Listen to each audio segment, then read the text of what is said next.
Hi friends, welcome back to our channel. எல்லாரும் எப்படி இருக்கீங்க? கண்டிப்பாக நல்லா இருப்பீங்க நம்புகிறேன். இன்றைக்கி நம்ம சேனலில் டே டு டே லைஃப்பில் நம்ம எல்லாருக்குமே ரொம்ப யூஸ்ஃபுல்லாக இருக்கக்கூடிய கிச்சன் டிப்ஸ் அண்ட் ட்ரிக்ஸ் தான் ஷேர் பண்ணியிருக்கேன். ஸோ வீடியோ இன்ட்ரெஸ்டிங்காக இருக்கும், ஸ்கிப் பண்ணாமல் ஃபுல்லாக பாருங்கள். அதுக்கு முன்னாடி நீங்கள் இப்போ தான் நம்ம சேனல் ஃபஸ்ட் டைம் பார்க்குறதா இருந்தால் இப்போவே சப்ஸ்கிரைப் பண்ணிக்கோங்க, கூட இருக்க பெல் சிம்மில் கிளிக் பண்ணிக்கோங்க. இப்போ வாங்க வீடியோக்குள்ளே போய் ஒன் பை ஒன் டிப்பாக பார்க்கலாம். ஃபர்ஸ்ட் இப்போ என்னென்னு பார்க்கலாம்.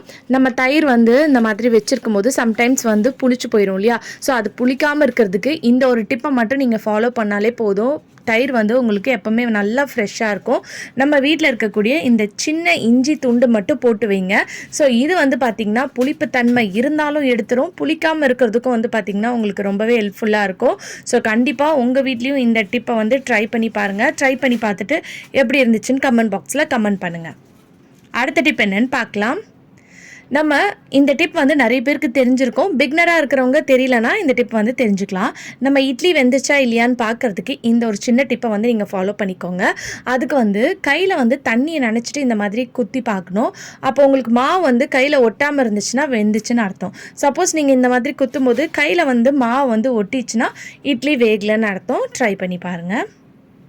அடுத்த டிப் என்னென்னு பார்க்கலாம். நம்ம தோசை சுடும்போது இந்த மாதிரி சம்டைம்ஸ் தோசை கல்லோடு பார்த்திங்கன்னா ஒட்டிக்கிட்டு வரும். ஸோ அதுக்கும் ஒரு சிம்பிளான இந்த டிப் மட்டும் ட்ரை பண்ணி பாருங்கள். தோசை அழகாக ஒட்டாமல் வரும். தோசை கரண்டியை லைட்டாக தண்ணியில் டிப் பண்ணிவிட்டு அதுக்கப்புறம் நீங்கள் எடுத்திங்கன்னா உங்களுக்கு தோசை நல்லா பர்ஃபெக்டாக மொறுன்னு வரும். அந்த கல்லோடு பார்த்திங்கன்னா ஒட்டுற அந்த ப்ராப்ளம் இருக்கவே இருக்காது. ட்ரை பண்ணி பாருங்கள். அடுத்த டிப் என்னென்னு பார்க்கலாம். நம்ம எங்கேயாவது வெளியே அவசரமாக கிளம்பும்போது ஃபவுண்டேஷன் தனியாக, காம்பேக்ட் தனியாக அந்த மாதிரி நிறைய பேர் யூஸ் பண்ணுறதுக்கு டைம் இல்லைனா இந்த டிப்பை ஃபாலோ பண்ணிக்கோங்க. நான் இங்கே பவுடர் எடுத்திருக்கேன். நீங்கள் பவுடருக்கு பதிலாக காம்பேக்ட் பவுடரை கூட லைட்டாக அதுலேருந்து சுரண்டி கூட நீங்கள் இந்த மாதிரி ஆட் பண்ணி மிக்ஸ் பண்ணிக்கலாம். இப்போ லைட்டாக ஃபவுண்டேஷன் போட்டுட்டு நீங்கள் யூஸ் பண்ணுற பவுடர் என்ன பவுடராக இருந்தாலும் பரவாயில்ல, அதையும் லைட்டாக இந்த மாதிரி மிக்ஸ் பண்ணிக்கோங்க இந்த ஃபவுண்டேஷனோட. ஸோ இந்த மாதிரி மிக்ஸ் பண்ணிவிட்டு அதுக்கப்புறம் நீங்கள் கையில் அப்ளை பண்ணிங்கன்னா ரொம்ப ஃப்ரெஷ்ஷாக இருக்கும். ஏன்னா சம்டைம்ஸ் ஃபவுண்டேஷன் மட்டும் போட்டோன்னா அது சரியாக பிளெண்ட் ஆகாது, அங்கங்கே பேட்சாக இருக்குன்னா இந்த டிப்பை நீங்கள் ஃபாலோ பண்ணிக்கோங்க. இந்த மாதிரி போட்டுட்டு நீங்கள் நல்லா ஸ்ப்ரெட் பண்ணி தேய்ச்சி விட்டால் ஈஸியாக பார்த்திங்கன்னா டக்குன்னு நீங்கள் போட்டுடலாம். அங்கங்கே பேட்சியாக உங்களுக்கு இருக்காது. ஸோ இந்த கைக்கும் டிஃப்ரென்ஸ் பார்க்கும்போதே உங்களுக்கு நல்லா தெரியும். நல்லா பிரைட்டாகவும் இருக்கும். சமயத்து சிம்பிளாக பார்த்திங்கன்னா நீங்கள் ஈஸியாக இதை போட்டு முடிச்சிடலாம். நீங்கள் அவசரமாக எங்கேயாவது கிளம்புற டைம்லலாம் இந்த டிப் பார்த்திங்கன்னா கண்டிப்பாக உங்களுக்கு ரொம்ப ஹெல்ப்ஃபுல்லாக இருக்கும். ட்ரை பண்ணி பாருங்கள். அடுத்த டிப் என்னென்னு பார்க்கலாம்.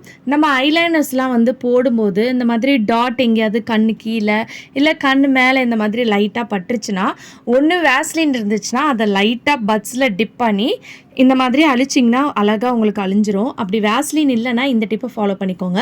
லைட்டாக ஃபவுண்டேஷன் அது மேலே வச்சுட்டு இந்த மாதிரி ஸ்க்ரப் பண்ணிவிட்டு இப்படி எடுத்திங்கனாலே போதும். உங்களுக்கு நல்லா அந்த டாட், அந்த கருப்பு தடையம் இருந்த இடமே பார்த்திங்கன்னா உங்களுக்கு தெரியாது, அழகாக வந்துடும். பட் இதுக்கு நீங்கள் பட்ஸ் யூஸ் பண்ணிக்கோங்க. நான் பட்ஸ் இல்லாதனால உங்களுக்கு கையில் பண்ணி காமிச்சிருக்கேன். ஸோ கண்டிப்பாக இந்த டிப்பு யூஸ்ஃபுல்லாக இருக்கும். ட்ரை பண்ணி பாருங்கள். அடுத்த டிப் என்னென்னு பார்க்கலாம். நம்ம லேடிஸ் ஜுவல்ஸ்லாம் போடுவோம் இல்லையா?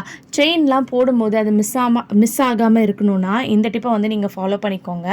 அதுக்கு நம்ம செயின் போடும்போது நீங்கள் போடக்கூடிய ப்ளவுஸ் பட்டன் எல்லாத்தையும் போட்டுடணும். போட்டுட்டு மேலே ஃபஸ்ட்டில் இருக்கும் பார்த்திங்களா அந்த பட்டனை மட்டும் நம்ம செயினோடு சேர்த்து மாட்டி போட்டுக்க போகிறோம். ஸோ இந்த மாதிரி போடுறனால நீங்கள் எவ்வளோ தான் அதை பிடிச்சி இழுத்தா கூட உங்களுக்கு பார்த்திங்கன்னா அவ்வளோ சீக்கிரம் கீழே விழாது, மிஸ் ஆகாது. ஸோ அது உங்களுக்கு நல்லா லாக் ஆயிரும். நீங்கள் எங்கேயாவது ட்ராவல் பண்ணுறீங்க, எங்கேயாவது வெளியே போகிறீங்கன்னா கண்டிப்பாக இந்த மெத்தட் நீங்கள் ஃபாலோ பண்ணிக்கோங்க. ஸோ பாருங்கள், பார்க்கும்போது உங்களுக்கு புரியும். இந்த மாதிரி போட்டு நிறைய பேருக்கு ஆல்ரெடி இந்த டிப் தெரியும், தெரியாதவங்க இந்த டிப்பை தெரிஞ்சுக்கலாம். ஸோ பாருங்கள் எவ்வளோ உங்களுக்கு சேஃபாக இருக்கும். செயின் இனிமேல் விழுந்துருன்ற பயமே வேணாம். அதே மாதிரி சின்ன பசங்களுக்கு போடுறதா இருந்தால் கூட நீங்கள் இந்த டிப்பை ஃபாலோ பண்ணிக்கலாம்.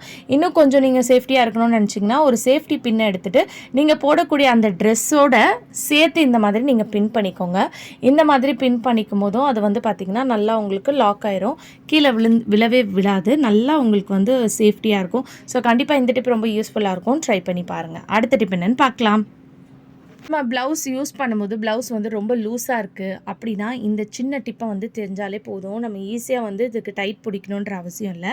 ப்ளவுஸ் இடுப்புக்கிட்ட உங்களுக்கு ரொம்ப லூஸாக இருக்குன்னா, ஸோ உங்களுக்கு எந்த அளவுக்கு லூஸாக இருக்குன்னு பாருங்கள். பார்த்துட்டு அதுக்கேற்ற மாதிரி பின் குத்திடுங்க இந்த மாதிரி உள்ளே விட்டு. ஸோ இந்த மாதிரி பின் பண்ணதுக்கப்புறம் நீங்கள் போடக்கூடிய அந்த பட்டன் வந்து இந்த பின்னில் வந்து நீங்கள் மாட்டி விட்டுக்கலாம். இந்த மாதிரி மாட்டி விடுறதுனால உங்களுக்கு ப்ளவுஸ் வந்து இன்ஸ்டண்ட்டாக வந்து பார்த்திங்கன்னா டைட் பண்ணிக்கலாம். அடுத்த டிப் என்னென்னு பார்க்கலாம். இந்த மாதிரி காஃபி யூஸ் பண்ண கண்டெய்னர்ஸ்லாம் நம்ம யூஸ் பண்ணும்போது இந்த ஸ்டிக்கர் ரிமூவ் பண்ணதுக்கப்புறம் அந்த கம் வந்து அதில் இருக்கும். ஸோ நம்ம நெக்ஸ்ட்டு வந்து எதாவது எடுத்து யூஸ் பண்ணும்போது அந்த கம் வந்து ஒரு வாட்டியும் அந்த கண்டெய்னரில் இருக்கும்போது நம்ம கைக்கெலாம் வந்து பார்த்திங்கன்னா ஒட்டி பிடிக்கிற மாதிரி இருக்கும். சம்டைம்ஸ் வந்து அது ரிமூவ் ஆகாது. அதுக்கு இந்த டிப்பை வந்து ஃபாலோ பண்ணிக்கோங்க. அந்த ஸ்டிக்கரை பிச்சு எடுத்த உடனே நம்ம நெயிலுக்கெல்லாம் யூஸ் பண்ணுவோம் இல்லையா, நெயில் டிஷ்யூ, அதை வச்சு இந்த மாதிரி லைட்டாக ஸ்க்ரப் பண்ணி நீங்கள் தேய்ச்சி விட்டாலே போதும். அந்த எக்ஸ்ட்ராவாக இருக்கக்கூடிய கம்ஸ்லாம் உங்களுக்கு அழகாக வந்து பார்த்திங்கன்னா ரிமூவ் ஆயிரும். ஸோ பார்க்கும்போது உங்களுக்கு நல்லா தெரியும்.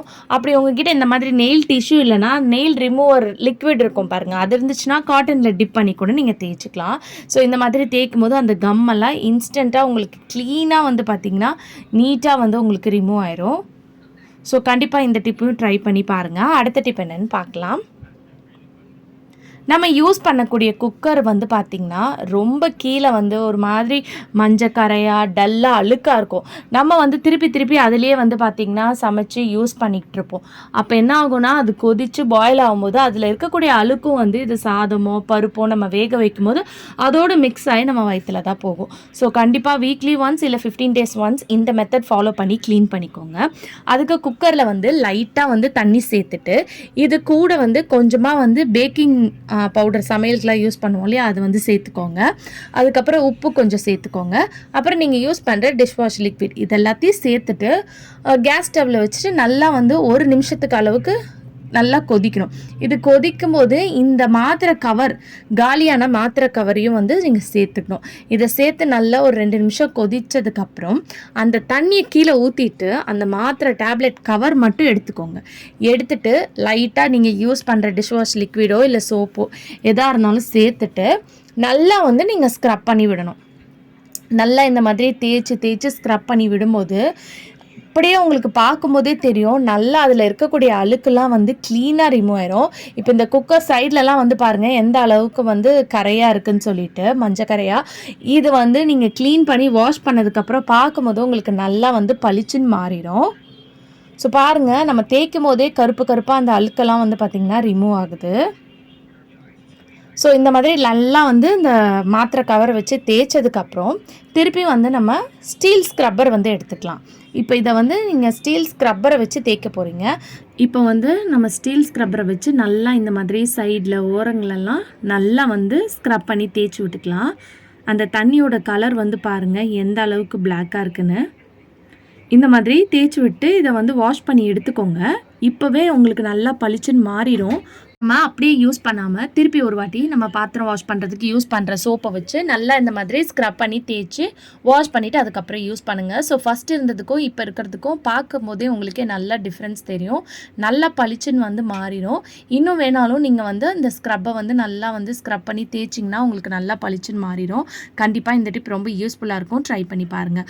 ஓகே ஃப்ரெண்ட்ஸ், இன்னைக்கு வீடியோவில் நான் ஷேர் பண்ணி இந்த டிப்லேருந்து ஏதாவது ஒரு டிப் கண்டிப்பாக உங்களுக்கு யூஸ்ஃபுல்லாக இருக்கும். அப்படி யூஸ்ஃபுல்லாக இருந்துச்சுன்னா மறக்காம நம்ம சேனலை லைக் பண்ணுங்கள், ஷேர் பண்ணுங்கள், கமெண்ட் பண்ணுங்கள், சப்ஸ்கிரைப் பண்ணிக்கோங்க. தேங்க்யூ ஃபார் வாட்சிங்.